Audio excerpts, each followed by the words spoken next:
welcome you all with my love and respects.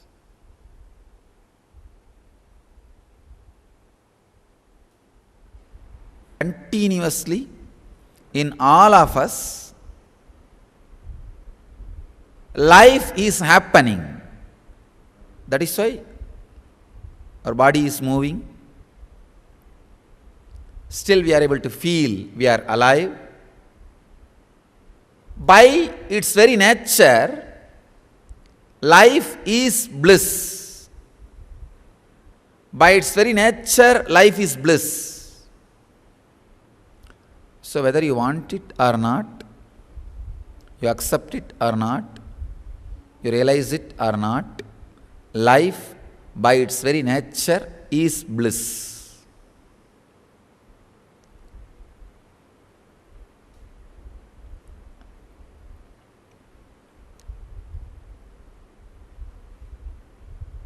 See, Sanskrit there is a proverb. Two enlightened masters don't utter the same thing or don't express the same concept. There is a clear instruction. If two masters are talking the same words, someone is fake. Because when a person gets enlightened, he always expresses himself uniquely, as an unique individual. So no two master will speak the same thing or same way. There is a big conflict now. For example, if you go and ask about food, how to eat, what to eat. If you ask Mahavira, he will say, don't eat, fast unto death. If you ask Buddha, he will say, no, once a day you can eat, that's all right.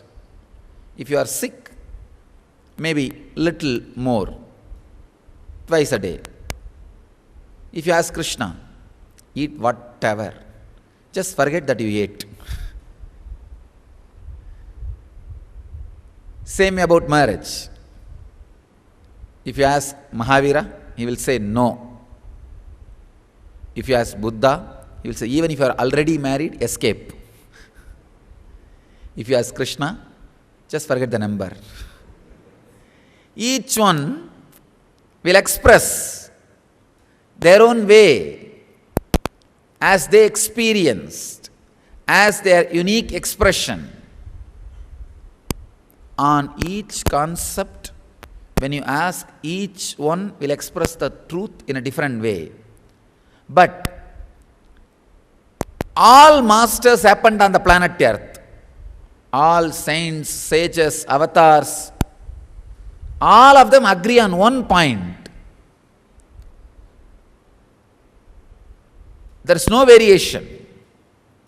That one point is, by nature, human beings are bliss. Please understand, if all masters are agreeing, nobody has a second opinion, nobody has a different opinion, means naturally this is something basic, vital point. That is why I built this whole program on this vital point. All over the world, in all cultures and all traditions, all sages, saints, avatars, incarnations, masters, all of them go on insisting and repeating that life is bliss. This is one side, enlightened beings. The other side, the ordinary people. Even though they have wealth and everything, they go on insisting life is suffering.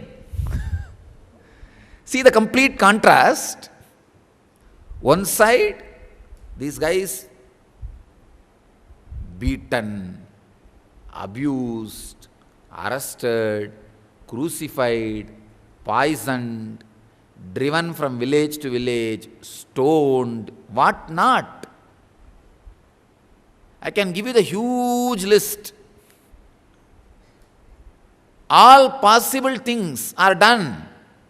But these guys are going on telling Life is bliss, life is bliss. How much ever these guys are abused, they go on insisting that life is bliss. And how much ever wealth and health and everything is created for these guys, the other side, they go on insisting life is suffering. See, whether they understand the reason or not, they all understand this fellow is some way extraordinary. He has something which we don't have. So, it is too much to tolerate that somebody has something which we don't have. Whether it is a money, or name, or people, whatever this, the people, the unenlightened part of society, feels as essence of life, for what they sacrifice their life, they never get it. Even if they get it, they know they paid and got. So whatever these guys are running after, they are not able to get it. But these guys are just sitting in one place and everything is happening around the world. Everything, the whole world is happening around them. There are only two kinds of people in the world. They go on, try to make happenings around the world, one group. The whole world's happenings happens around them. So one world. Only these two categories. One group insists the life is bliss. By very nature man is bliss. The other group says no, life is suffering. What to do? And unfortunately this group is 0.1%. And this group is 99.99999.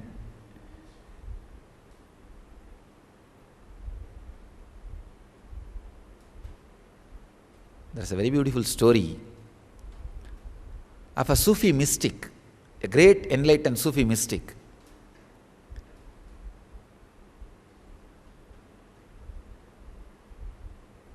He was in a village, spending his time happily teaching or initiating people, helping people to become enlightened.